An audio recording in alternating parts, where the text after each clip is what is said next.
Magandang araw po sa atin lahat mga kabayan at bago tayo magsimula, paki-like and share naman po sa ating video and huwag kalimutan mag-follow na rin po sa ating official Facebook page at mag-subscribe sa ating official YouTube channel. Maraming salamat po sa inyong suporta mga kababayan po natin. Unang nagsalita po sa apat na mga opisyal nitong bicameral committee, itong si Escudero at dinideny niya ang allegation patungkol sa mga blank items ng 2025 national budget.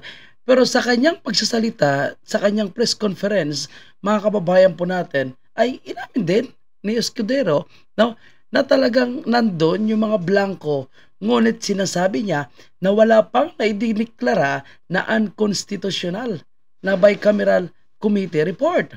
Tama naman po yun mga kababayan po natin. Wala pa pong naidideklara. Dahil unang-una, hindi naman po pwedeng magdideklara ng bicameral committee report na unconstitutional dahil hindi naman po ito batas. Ang dinideklara lamang na constitutional and unconstitutional ay isang batas. Pero tandaan natin mga kababayan, na itong bicameral report committee ay naging paraan or instrumento, isang panangkapan upang mabuo po yung GAB at siya namang naging GAA nung pinirmahan at naging batas ng presidente. So ngayon mga kababayan po natin, dahil po sa mga anomalya dito po na nakita ni PRRD at ni Congressman Ongab sa bicameral report kung saan may mga blanco at pinirmahan nyo po yung mga dokumento. Ibig sabihin, sinisertify nyo po na tama at kumpleto po ang dokumento na inyong pinipirmahan. Kaya nga po kayo pumirma. Kayo po ay abogado. Kayo po ay mga mambabatas. Senador po kayo. So, questionably kung tutuusin na bakit kayo pipirma sa isang dokumento na alam nyo na kulang-kulang. At ang pinagbabasihan para makabuo po ng GAB at maging GAA ay alam nyo naman na yung bicameral report committee kung saan kayo po ay nag-usap-usap kung ano po yung pinal na magiging desisyon ninyo sa mga budget po ng bawat departamento. Kung kailangan po ba i-restore o kailangan na lang tuluyang tanggalin, kagaya ng ginawa nyo sa budget po ng Office of the Vice President. Di po ba? So ngayon, mga kababayan po natin, mukhang gusto pang ilihis ni Escudero ang isyo at papalabasin niya na walang mali sa kanilang ginagawa. Ang problema dito mga kababayan, nung nagsalita na itong si Escudero ay siya mismo ang sumunog sa kanyang sarili. Ito pakinggan natin mga kababayan. Hindi ko maintindihan sa nagreklamo, dati siyang naging upper chairman, alam niya ang patakaran at alam niya ang ika na proseso ng budget. May mga kasama pang abogadong nagreklamo kaugnay ito, pero ito ang alam ko. Wala pang dineklarang unconstitutional na bicameral conference committee report. Grabe So, wala talagang naideklara na unconstitutional na bicameral committee report. Dahil unang-una, hindi po yan batas. So, wala po talagang may dideklara. Pero alam nyo ba na yan po ang magiging instrumento, kumbaga yung bicameral report committee na yan ay isang ebidensya na pwedeng ideklara na ang GAA is unconstitutional. Bakit nagkaroon ng GAA report or GAA budget 2025 batas? Nalilito na rin po tayo, dahil po diyan sa bicameral report, yan po ang pinagbasihan. Dahil yan po ang final, na pinagkaisahan ng lower house and upper house, para makagawa ng GAB, itong General Appropriation Bill, na siya namang ginawang GAA o General Appropriation Act. So, hindi naman pwede na mag-shortcut na lang diretso. Kaya nga, pwedeng maideklara na unconstitutional or kikwestiyonin ang GAA dahil po sa questionabling bicameral report. Pero ang tanong lang naman ni PRRD, bakit kayo pumirma sa blanco na dokumento? Sino yung pumirma na dapat managot?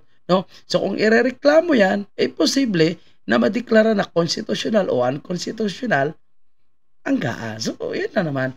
Pero sa ngayon, I don't know kung na may nagreklamo na sa Ombudsman o sa Supreme Court.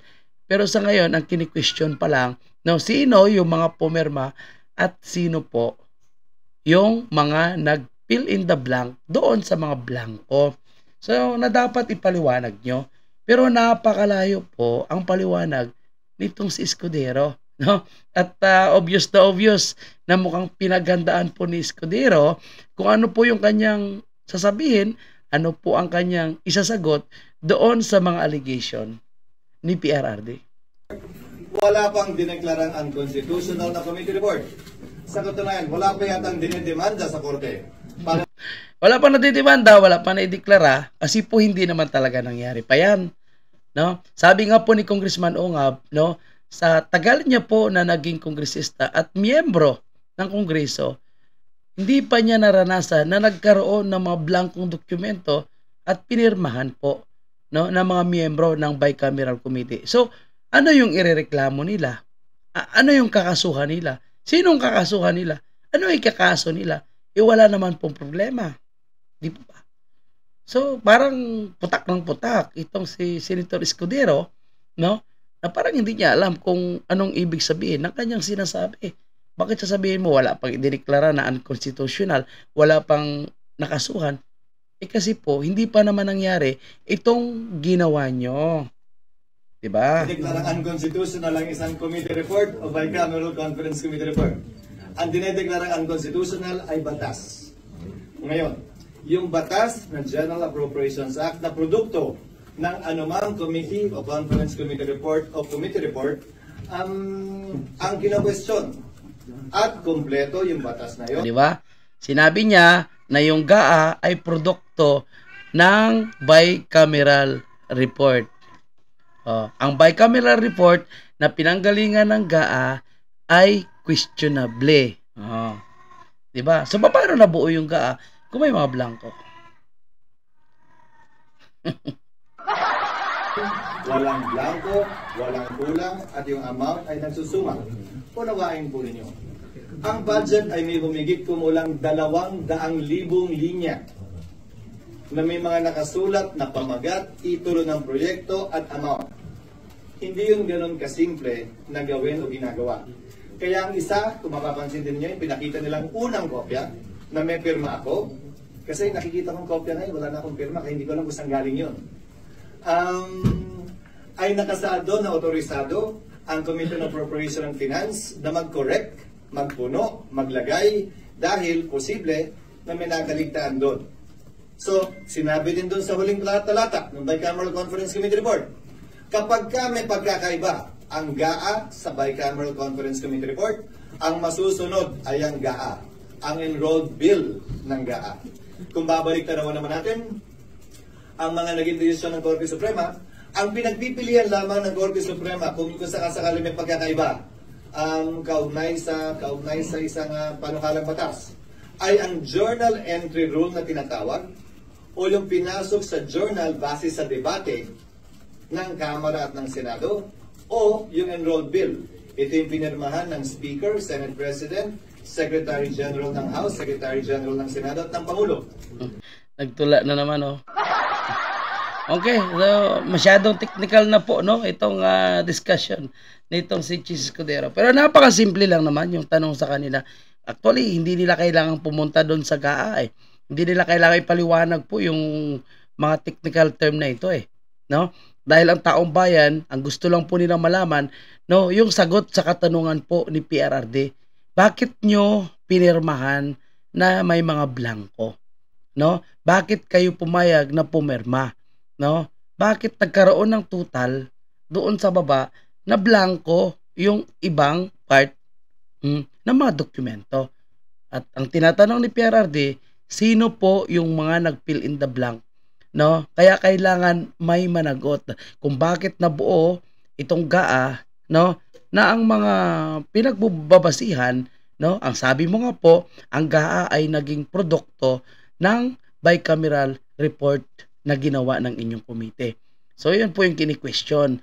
Kaya ngayon, gusto malaman ni PRRD, ay at sagutin nyo ang gustong malaman ni PRRD.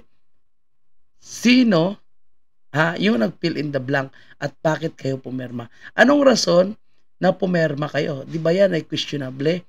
No? At yan po ay parte po ng proseso ng GAA.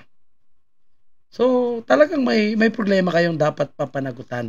At dito po sa paraan ng pagsasagot, sa pagsasalita ni Chis Escudero, ay gusto niya pong malihis ang isyo. Gusto niya mapupunta doon sa GAA. Para kay Bongbong Marcos, na ang pinupunto nila, walang blanco sa GAA. Yes, walang blanco sa GAA. Pero ang kini-question is bicameral report committee. So, dapat doon lang po kayo mag-focus at yun lang po ang inyong dapat sagutin. Kaso ang haba na po ng inyong paliwanag, no? Napunta na kayo kung saan-saan. Napakasimple lang ang tanong. Kaya obvious po na kayo po ay may pinagtatakpan. Obvious na kayo po ay napakasinungaling na isang senador. No? So, kayo po mga taong bayan, kayo po mga kababayan natin, no? Pakinggan niyo po, pwede niyo pong pakinggan, i-analyze niyo po yung kanyang pinagsasabi.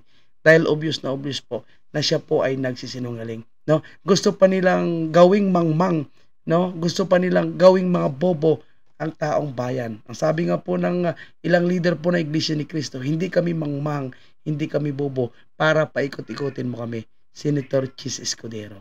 Na umamin na lang kayo, na pumerma kayo sa blanco, no? Sabihin niyo kung sino nag-fill in the blank. Tapos ang issue. Di po ba? So thank you. Yan lang po yung ating panibagong update. At abangan po natin yung pagsasalita ni Crispo, Martin Romualdez, and Saldico. Tingnan natin kung sino sa kanila ang pinakamagaling sumagot. Thank you and God bless.